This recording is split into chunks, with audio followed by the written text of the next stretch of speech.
Hi guys, dumating na pala yung in-order natin na KYB rear shock suspension ng EcoSport natin. Buksan lang natin kung legit ba talaga to. In-order lang natin to online sa Lazada. In-order natin to nung 30th ng December. Ngayon na siya dumating. Siyempre, dahil holiday, medyo busy ang mga online deliveries.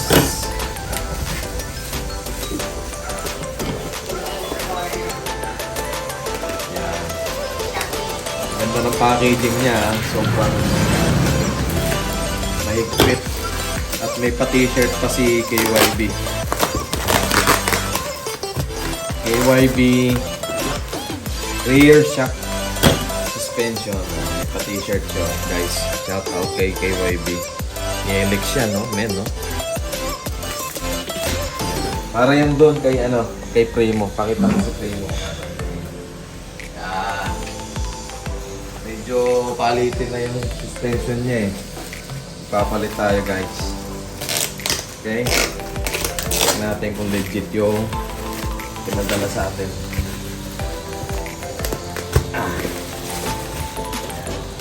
Medyo mabigat siya. Set na nga pala to, guys, nung binili natin. Sa halagang lang siya. Murang-mura lang. 4,000 lang to. Dalawang set na. Yan. So yung mga naka-EcoSport dyan,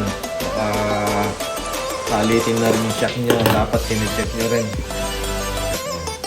Legit siya, guys. KYB shock absorber. Pang rear to, rear. Okay? Check natin yung loob. Baka mamaya bato lang yung nasa loob, eh. Pero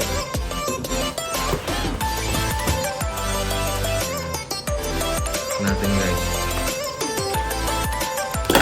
Mamaya paayos natin si Primo. EcoSport natin. Yun. Fit.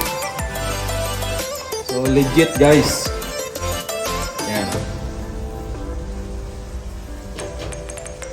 Ganda ng ang ganda ng packaging niya. Talagang maayos. Okay? See you later, guys. Pag naayos na si pupunta tayo ng Olongapo mamaya. Papaayos natin si Primo. See you later, guys.